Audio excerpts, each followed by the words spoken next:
Good morning, everyone.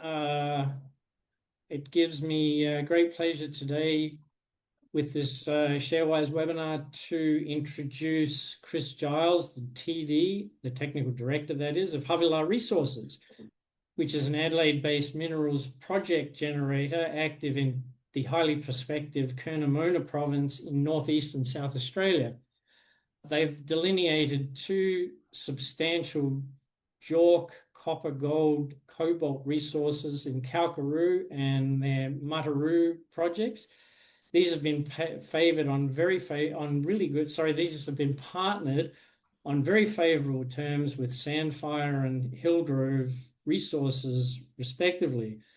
This has given Havilah funding to carry out further exploration with on numerous other promising prospects in their tenements, all of which are also looking highly prospective. Anyway, on that, I will let Chris introduce and describe Havilah's really interesting business model.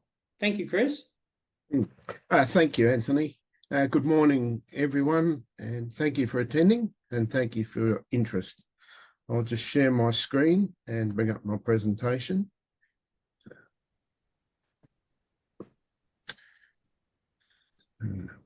That visible to everybody, I trust. Yeah, so today I'd like to tell you the Havilah Resources story of how we go about prospecting, proving and partnering on our mineral projects in South Australia. If we have to describe ourselves, we call ourselves a multi-commodity minerals project generator. And that's because in our exploration out in the Curnamona Province in the northeast of South Australia, we've been very successful in finding a whole variety of different metals, some strategic, some critical, as listed here, the copper, gold, cobalt, moly, uranium, tungsten, even sulfur. So I'll tell you a bit more about that as we go along. Now, we're working in the Curnamona Province, which is in the northeast of South Australia, right up against the New South Wales South Australian border, about 5 hours drive up the road from Adelaide towards Broken Hill. We have an extensive tenement holding there, the slightly darker coloured areas there. It's an area of very high geological prospectivity, on a par with the Gawler Craton and the Mount Isa Cloncurry block, which are the main copper producing areas in Australia. The area to the north, in particular, is very prospective for large strata-bound mineralised systems, so very similar to the Central African copper belt, Zambian, DRC copper deposits. It's grossly underexplored, and that's mainly because of lack of outcrop, but also to some extent been ignored by the major companies over the years. And that's good for us because it means there's plenty of new potential discovery opportunities. And as I mentioned, there's a multi-commodity minerals endowment. We've got a variety of valuable strategic and critical minerals, quite apart from the gold and the copper. And one of the best aspects, it's very favourable logistics. As I said, it's 5 hours drive up the road, main highway, Sydney Highway from Adelaide. It's just out of Broken Hill. It's outback pastoral country, so there are no particular environmental issues there. And believe it or not, there's quite ample underground saline water suitable for processing. And we're in proximity to the main highway and transcontinental railway, which runs through our tenement block, as you'll see here.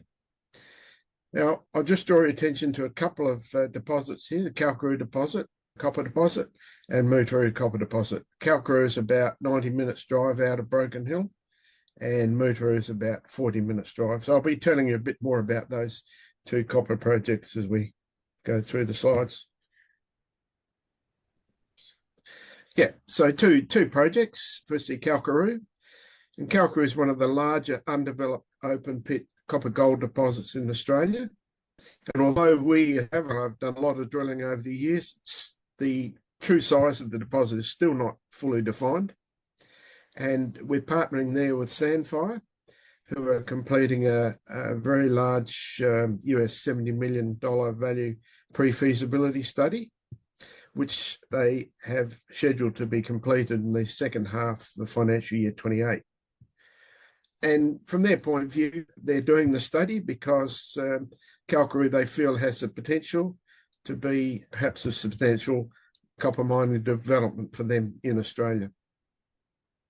Our other project, Mutooroo, is smaller but higher grade. The resource grade is 1.53% copper. And we're partnered there with Hillgrove Resources, and that's a very novel sort of partnership, which I'll talk about. Hillgrove operate the very successful Curnamona copper mine out in the Adelaide Hills.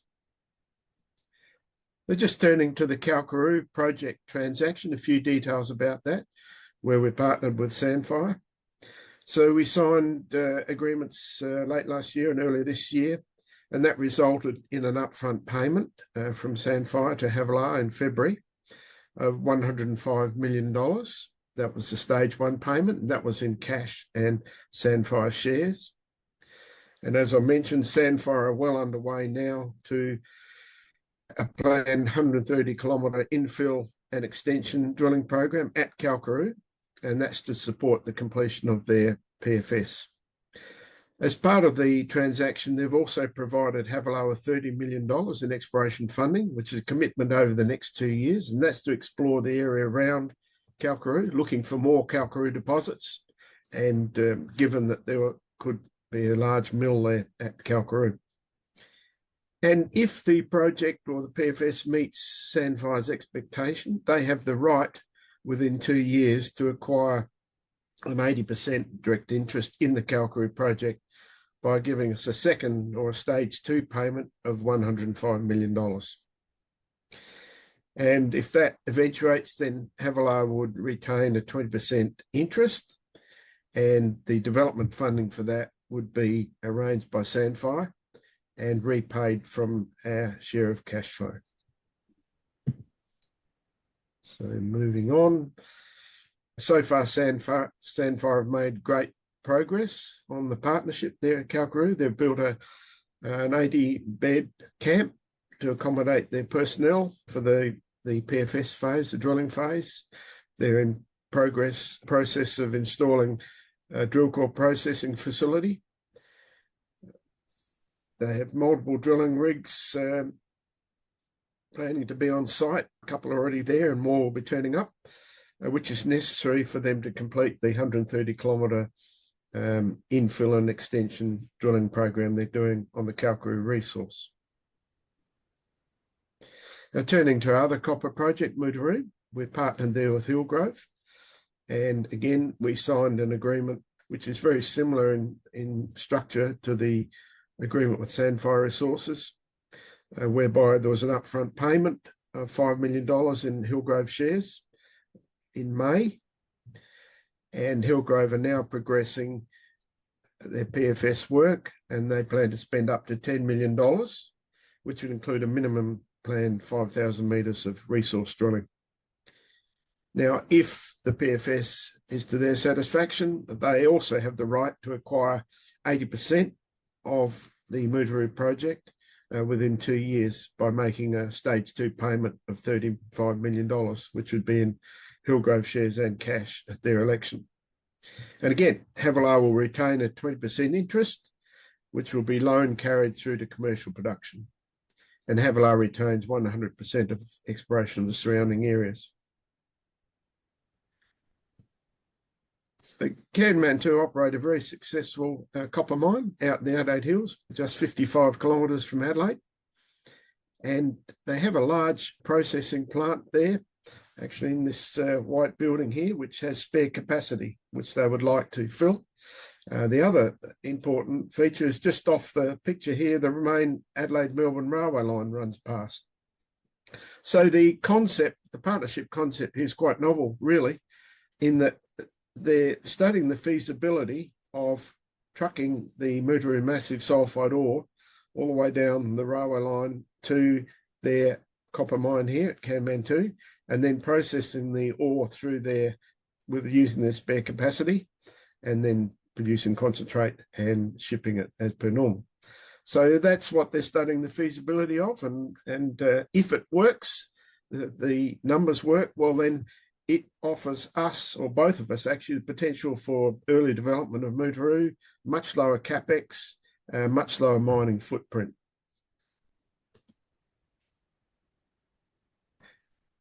So we have those two projects which are being moved along by our partners very successfully.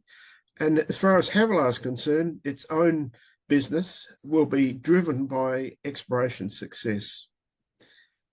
So, excuse me, the map on the left is an aeromagnetic image which geologists enjoy looking at, but on that you'll see there are quite a number of prospects, all of which have very promising multiple drill intersections, and they're all within trucking distance for Kalkaroo. So Kalkaroo sits here, the Kalkaroo deposit, which Sandfire are working on, and there's 10, 20, 30 kilometre distance. And most of the prospects lie within 20 kilometres. It's all flat country.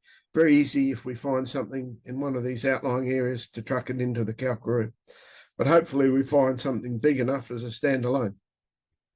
And a similar story for Mutooroo. Mutooroo lies to the south, but again, there's many prospects around that deposit which could be fed into that central hub.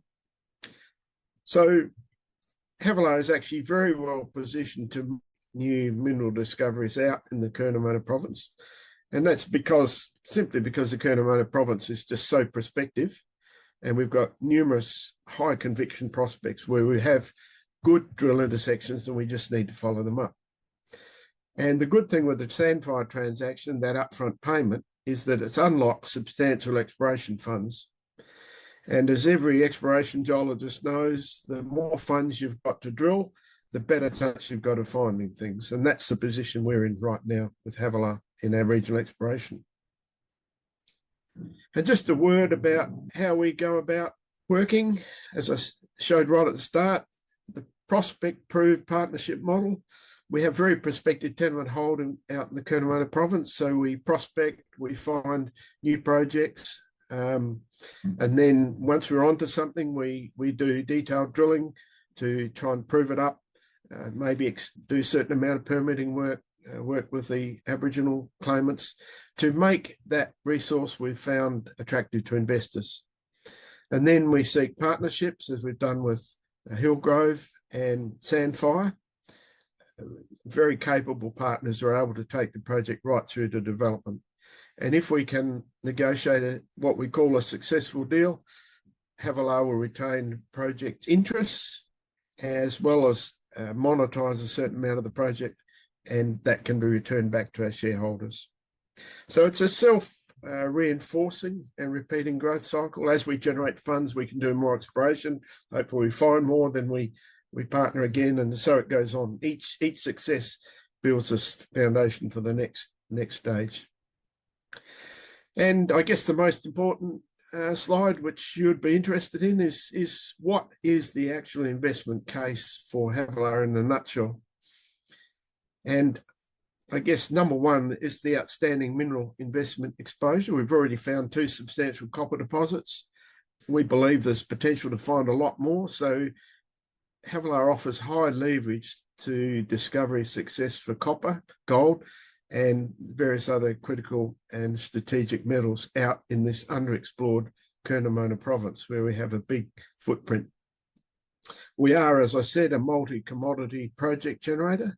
We're advancing multiple projects, or at least I should say our partners are, and we're entering into those strategic partnerships that effectively de-risk and quicken project development. That means that Havilah doesn't have to find the capital and dilute its shareholders, but it still retains a meaningful interest.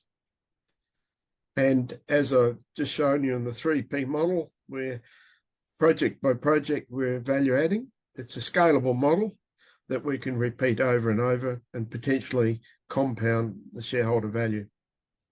And our mission in life as a public company owned by our shareholders is to generate returns for our shareholders. And we are doing that by monetizing our advanced projects, getting cash, shares, which we can then potentially hand back to our shareholders. and also all the while building an investment portfolio with their retained interests. So the whole presentation really can be summarised in this brief statement, where the funding that's been released from the Sandfire deal on Kalkaroo has given us the wherewithal to go out and explore and unlock the huge mineral potential of the Curnamona Province. And we're doing that by drilling, as we speak, high conviction prospects. And we think that's where the growth is going to come from Havilah, and where we can keep repeating this process of generating more projects and more wealth for our shareholders. There are some forward-looking statements, so please be aware. Resources which support some of the statements I've made. And if you want more information, we're on social media. Check our website, but by all means subscribe to our mailing list, because I'm in the habit of doing just brief Loom videos and providing other information to our shareholders, which we send out as EDMs every so often. So if you subscribe, you'll receive those, and that'll give you a little bit more information on what we're doing beyond just the ASX statement announcements. So that concludes my presentation, which I hope you found interesting, and certainly very happy to answer any questions if you have them. Great, thank you, Chris. That's a really interesting update to activities so far. I did have a question though, is given the success Havilah has had, and if I remember back far enough, and I'll call it, you've had 3 successful transactions, and one of them was Kalkaroo twice, and Oz Minerals unfortunately got taken out before they could capitalize upon what would have been very likely a highly successful addition to their portfolio. But having said that, is Havilah itself potentially a takeover target given its successful exploration in the Curnamona Province? Yeah, that's a good question. I guess every company's susceptible to takeover if the price is right. Havilah is a bit unique, though, in that the top 20 shareholders own about 58% of the company. And most of us, including myself, have been in there from day one for more than 20 years. And also most of us recognise the potential value in what I've just described in our exploration areas and the projects we've got. And to be truthful, I think it would take a pretty good offer to shake most of those shareholders loose, including myself. So yes, you never say no if the price was right, but I think it's got a bit to go, and we've got a lot more work to do to add more value to the company. So yes and no. Does Sandfire and Hillgrove have any exclusivity or rights of refusal over the further exploration that you're doing? Yep. That's sort of the detail of the transactions, which I didn't go into, but for Sandfire and the Kalkaroo area, we have what we call a strategic alliance, which I didn't describe, and that covers most of the tenements surrounding Kalkaroo, quite a large area, about 9,000 square kilometres. And Sandfire are providing us $30 million purely for exploration on those tenements over the next 2 years under our strategic alliance agreement. And that gives Sandfire the right, basically, for any prospects that we find or projects which look very promising, it gives them the right to take over those projects under similar terms to Kalkaroo, but without the payments, and to do all the funding required to take the project through to into feasibility and to acquire an 80% interest in it. So yes, Sandfire does have the rights to any projects, promising projects in the surrounding area. And that makes a lot of sense, because they're committing a lot of money to Kalkaroo.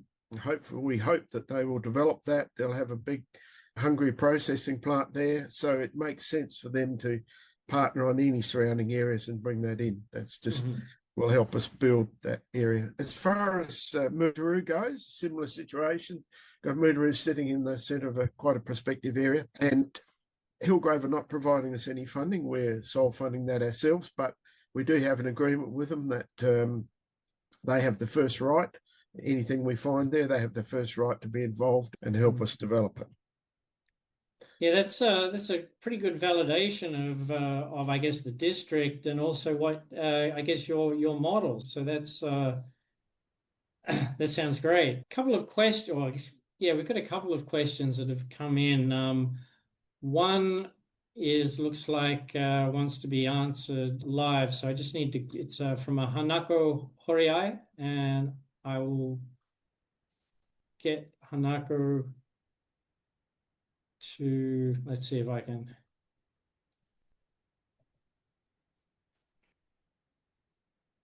Okay, Hanako, are you live? If you want to ask your question.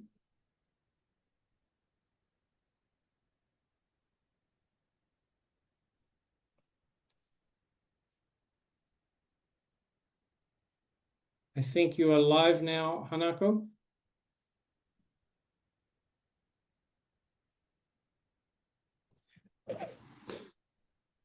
Yes.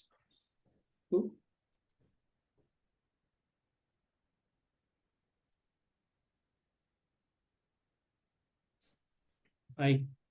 Looks like Hanako is. I'll move on to the next question, which is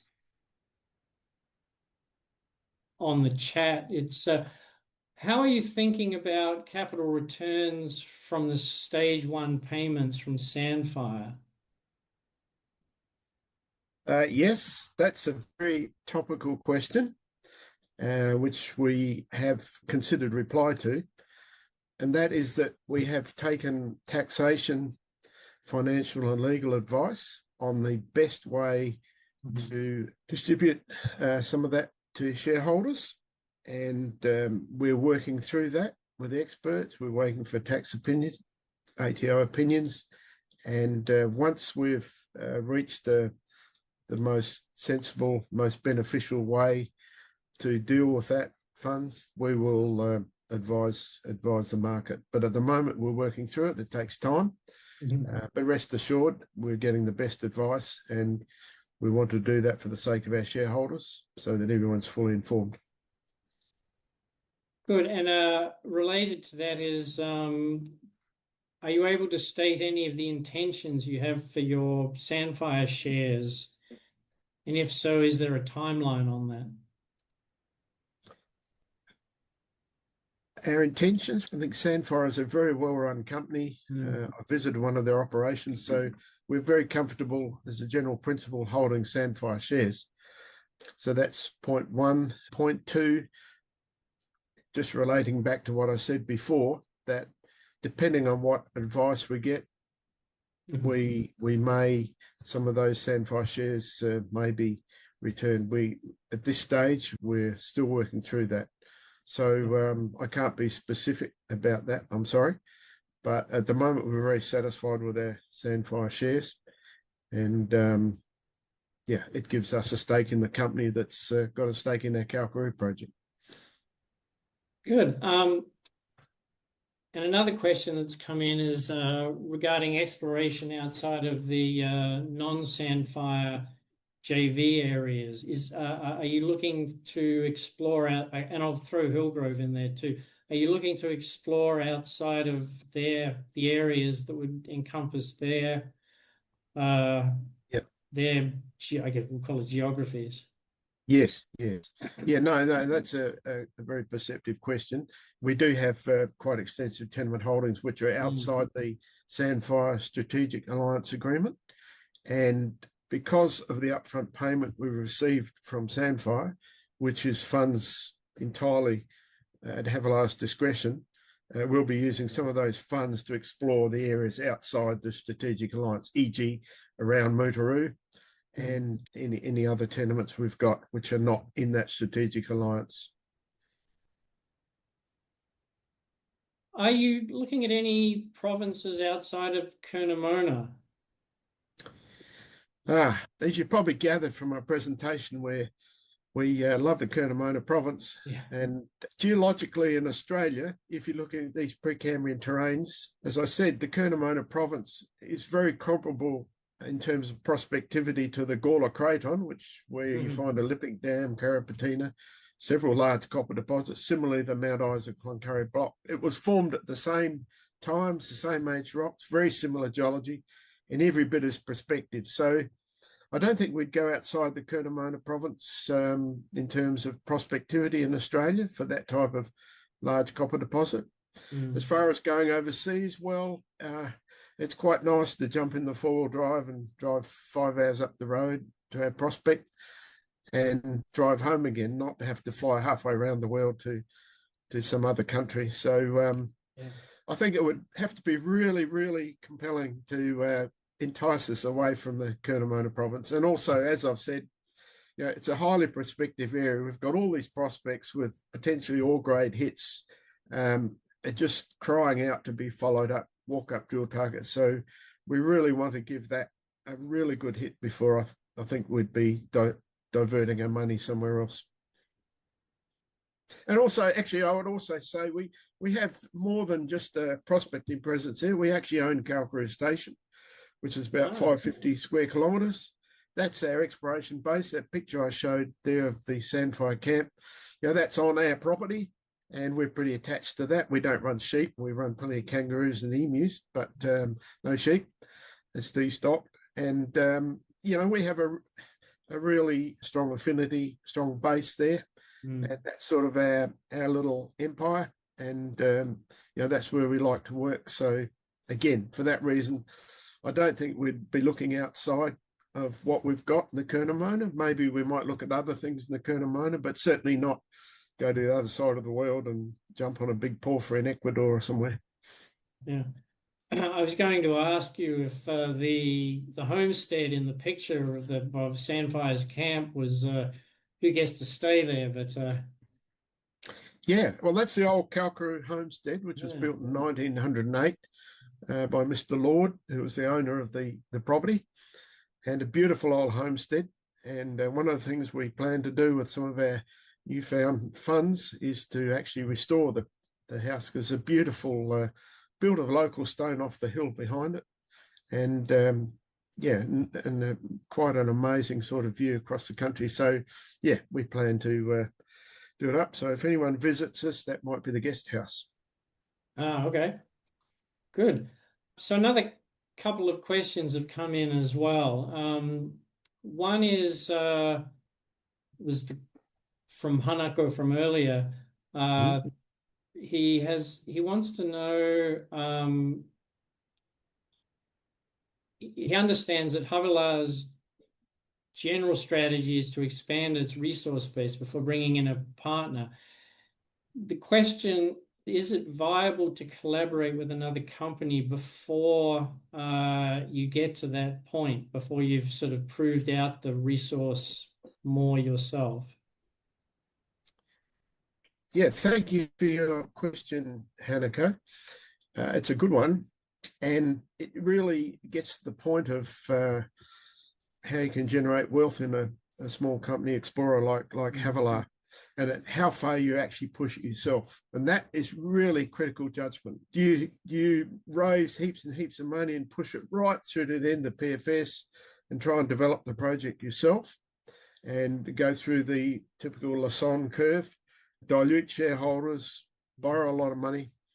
Or do you very judiciously take it through to a certain point where it's attractive enough to get partners and attractive enough to get the sort of deal you want, and leave it at that and go and do something else? Now, we've taken the latter approach, and exactly what point you deal the project and then move on or let someone else move it along, that's the key thing where the critical judgment has to be made. And we've been listed for 22 odd years, and we've seen a couple of major ups and downs in that time. And we're just very fortunate at this time that there is interest in copper, that other companies like Sandfire and Hillgrove are actually looking for to expand their operations. They're prepared to pay a fair value for copper resources, and they're prepared to invest, and they have the funds to invest to actually see if it meets their criteria. And so we're able to negotiate a deal which we think is fair for them, it's fair for our shareholders, and will help Havilah in the future. And keeping 20% of a major project, which is essentially a carried interest, so we don't have any risk, plus getting upfront payments, we think is a very fair deal for our shareholders, because that upfront payment compensates us for all the shareholder funds we've spent over that last 20 odd years. It gives us cash today, which allows us to go and explore and do other things and maybe hand some back to our shareholders. But all is not lost, because we still have this 20% interest in the project, and that we could keep and keep the cash flow from it, or it's very saleable to our partners or elsewhere. So it's a good question. It's a very subtle balance, and it's really a matter of what you're good at. We're good explorers. We have developed a mine in the past, a gold mine, but it takes a lot of work. You've got to gear up. So we think stick to what we're good at. We have a very big prospective area to explore. So let's use those funds and find the next one and just keep doing it. So that's our strategy. Yeah, I was going to ask you if you would ever consider being an operator, but it sounds like you found that really good balance between prospecting, proving up, and then partnering with someone and being a really great explorer and discoverer at the same time, and being able to find that balance between monetizing that to be able to continue doing what you're best at. Yeah. No, it's a very fair comment, Anthony. We think of it every day of the week, and you're absolutely right, everything you said. You've got to do what you're good at and what you're comfortable with, and our DNA is exploration, and we can afford the luxury of saying, well, look, we're just going to explore because we have this large tenement holding in a highly prospective province. We've got our foot on the best part of it, which has been accumulated over many years, of course.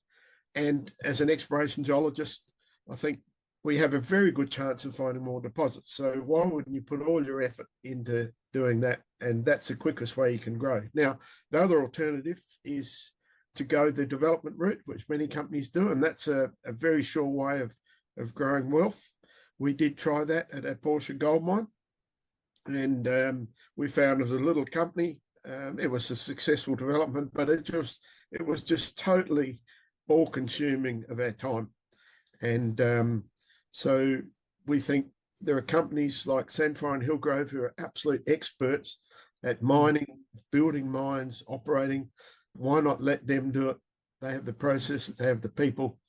Let them do it, and let us use some of that money and go and find the next one. Yeah, and you can participate in the economics once they do. Yeah, that's right. We've still got 20% interest, so it's not, we haven't completely given up on it, and we own shares in the company is concerned. So we have a double interest, and we fully believe we can find more. So why not? Let's go and do that. Good. And the other question that's come in is regarding iron ore. Is any detail you can give regarding iron ore? Yes. Well, our iron ore projects are a real sleeper in Havilah, and observers will notice we haven't talked about it much, but we do have very large Braemar-style iron ore deposits, and not only that, they're probably some of the best located. You can see the trains going down the railway line from the top of one of our deposits. So very, very good logistics. And yes, we really want to do something about it. It hasn't been a priority for us because we've felt with limited funds previously, we're better off to advance our copper projects, get them partnered, which now we've done. Now we have some funds, and we expect over the next year or two, we're going to divert some of those funds to actually working on the iron ore modestly, because there is interest. There are people who contact us regularly, some Chinese, Indian, other firms who are pretty keen to get their own supply. So we'll definitely be working on it and doing what we can. One of the issues we have out there with the iron ore is is actually in that particular area south of the main highway. Contrary to what I did say in the presentation, there is a lack of water in that particular area. Now, if we had plenty of water, we could easily beneficiate the iron ore and bring it up to a really nice 62, 63% Fe product.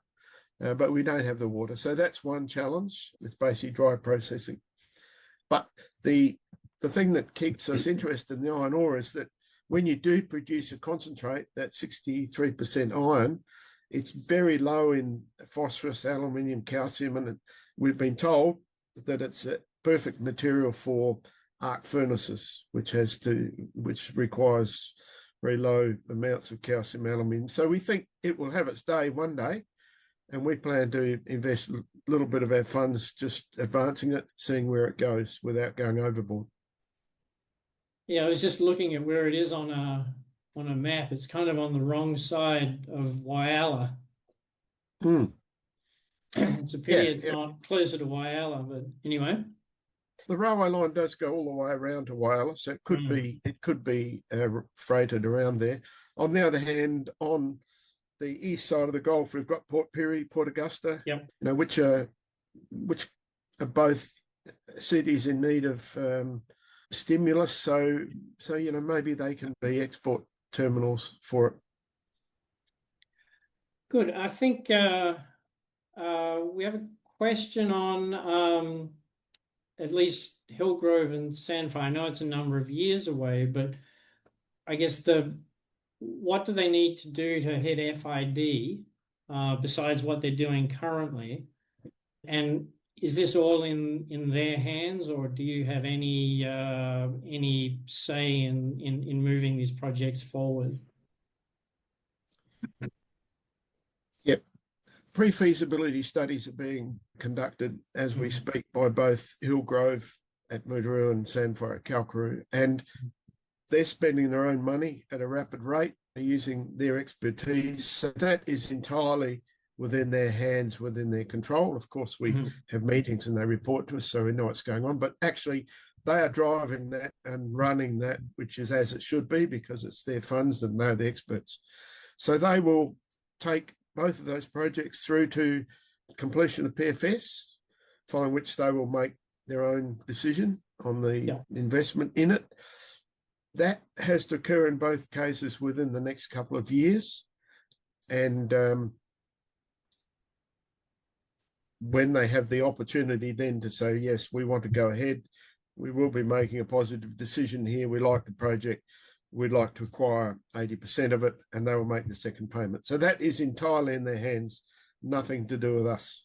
So naturally, we hope that the projects, that their work proves to be very positive, and that they go ahead and they exercise their rights and they take 80%, and then the project goes through the normal process of financing and development. So to answer your question, it's entirely in their hands, although obviously we've been there a long time and we provide whatever help we can to assist them. Yeah. Do you think that the Hillgrove Mutooroo project could actually, given the excess capacity Hillgrove has in Kanman too, do you think that one could end up being developed quicker than Kalkaroo? Yeah, that would be the expectation. As I said, it's a very novel approach, trucking sulfide ore 600 kilometres down the railway line to another processing plant. But if the economics of that work, then it makes a lot of sense, because one, we don't have to build a processing plant at Mutooroo, which is a cost-saving, time-saving. We don't have to build a tailings storage facility. We don't have to worry about groundwater issues. It's basically just initially a simple quarrying operation for 5 years, an open pit, then going underground, which Hillgrove are experts at. So yes, it should fast track if the feasibility stacks up and the economics of railing it down to their plant and processing it works, then it should greatly speed up the development of Mutooroo, no question about it. And that's one of the attractive things. And it might be that the Hillgrove are very efficient operators. They run a very efficient processing, quite low processing costs. And it might be that a lot of the cost of railing the ore down there is actually covered by their very efficient processing. I'm sure they can do it far more efficiently at their plant than we could up near Broken Hill with a brand new plant. So you put all those things together, then yeah, it would, if it works, it'll make the project go ahead a lot more quickly, less capital, less footprint, shorter permitting time, all of those things. So that's what we hope for. And that, of course, is the rationale that Hillgrove are working on with their feasibility study. So just quickly, I think these are questions can be answered very quickly, but is there any pre-treatment prior to, and I'm assuming it is rail, not semi-trailers coming down a road, not a road train down to Kanmantoo. It's rail to, and then what sort of pre-treatment can be done in Mutooroo? Yeah.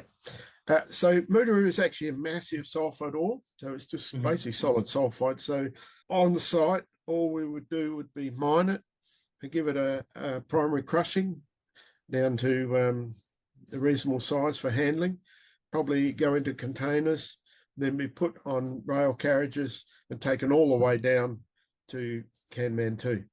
Now, road trains, running big road trains really wouldn't work because you've got to go through or past the city, get out to Kanmantoo. But the rail, as we know, when it's optimized, it's most efficient means of transport over long distances. And it just so happens that Mutooroo is only 16 kilometres from the railway line, and Kanmantoo is right next door. So you put it in containers, take it all the way down to Kanmantoo, it can be offloaded and processed. So it's quite an efficient process, minimum handling. So there would be no upgrading or pre-treatment on site. It would just be crushing to make it more easy to handle.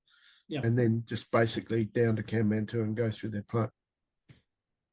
Good. I think we've run a bit over, so I think we'll have to end there. But thanks, Chris. That's really fascinating update on Havilah and a really good description of how your business model works. If you have anything, any last words to say before we sign off, that'd be great. Otherwise, thank you everyone for joining. Yeah. No, well, my final words would be thank you to Sharewise for organising this, and thank you to all the attendees for your interest.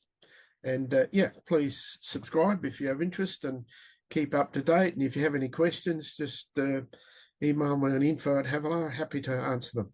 Thanks again, and thanks for your interest.